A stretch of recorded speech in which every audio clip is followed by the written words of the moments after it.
For today's video nga, samahan nyo naman kami sa Only Filipino Food na nagkakahalaga lang ng 35 QR. Kung saan nga masarap, kung saan nga mas sulit, at kung saan nga mas mura, puntahan natin. Kaya ayan guys, nagagayak na nga kami papunta sa Long Life. Only Filipino street foods nga sila doon, kaya tara na. May mga lutong ulam rin sila, mga kakanin ganun. So, pang gagawin, tara na! Let's go guys! Hi! Say hi!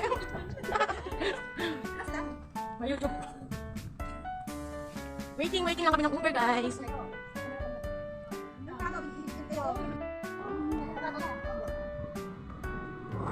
After 10 years nga namin paghihintay sa Uber, sa wakas nakasakay na kami. Diyos ko, buti na lang walang amo. Nakarating na nga kami dyan kung saan yung Only Filipino Foods na kakahalaga lang ng 35 QR. So, nauna lang nga yung mga kasama namin dyan kasi mas nauna yung Uber nila kaysa sa amin. So, puntahan natin sila guys. So, hanapin natin sila kung saan sila nakapwesto. So, kaya pasok na tayo. So, for the hanap nga ng mga person kung saan yung mga kasama namin. Nga sila sa baba, kaya pumunta kami sa taas. Diyos ko, yung hagdan. Kala mo hindi ako kakasya. Ang pinapahiwalag na kailangan ko na mag-diet. Akyat nga ng pagkaakyat, kumuha na kami ng mga pagkain namin guys. Diyos ko, baka maubusan kami. So, kain po tayo. Thank you Lord sa blessing. Sa dami nga ng mga pagkain guys, kung saan lang ako nagkikrave, yun lang ang kinuha ko. Lomi tsaka barbecue. Sus ko, nakailang stick ata ako ng barbecue. Sobrang bundat na bundat ako dyan. Pero hindi halata kasi nga malaki yung tiyan natin. Pang nakain nga kami dyan guys, sus ko, walang pansinan. Nakakonsentrate nga lahat kami sa pagkain.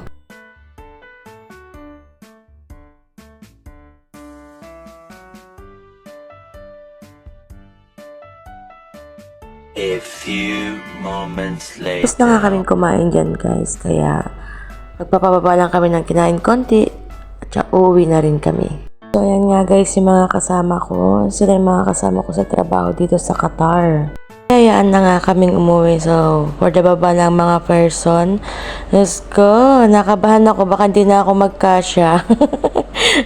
Tawa lang kami ng tawa dyan kasi tignan mo na naman kasi yung hagdan. Diyos ko, pang sexy lang. Pagkalabas nga namin sa Long Life, nagkayaan na naman kami pumunta sa Almira. So, padalakad na naman ang mga person. Ang ending nga dyan guys, hindi kami nakapasok. Nandito kami sa labas, hindi kami napasok kasi naka-short. So, waiting lang kami sa mga kasama. Uwi na kami. So, guys. Guys, uwi na kami! Saan tayo pupunta? May Yan ang vlogger tayo sa mga. Never post almost. Tapos kumapit. Uuwi na nga sana kami, kaso nagkayayaan nga kami pumunta sa Montasa Park. So, kaya, yan. Ang ganda pala dito, guys. Kaso nga lang, madilim. So, ayan nga yung view, guys. Diba ang ganda? Kaso nga lang kasi madilim, kaya ganyan ang end result ng video ko. Pero, okay lang. So, pauwi na nga kami, guys. So, ayan na. For the walking tayo, guys. So, see? Yung view. Talaga ang nagdala. Ang ganda. Malulula ka talaga sa mga pailaw nila guys. Yung alam mo yung hindi talaga sila nagtitipid ng kuryente. Palibhasa, mura lang kasi ang singilan dito ng kuryente. Kaya yan, hindi sila matipid. Kaya yan na nga kaming umuwi. Kaya hanggang dito na lang ang aking video guys. Next time again. Bye!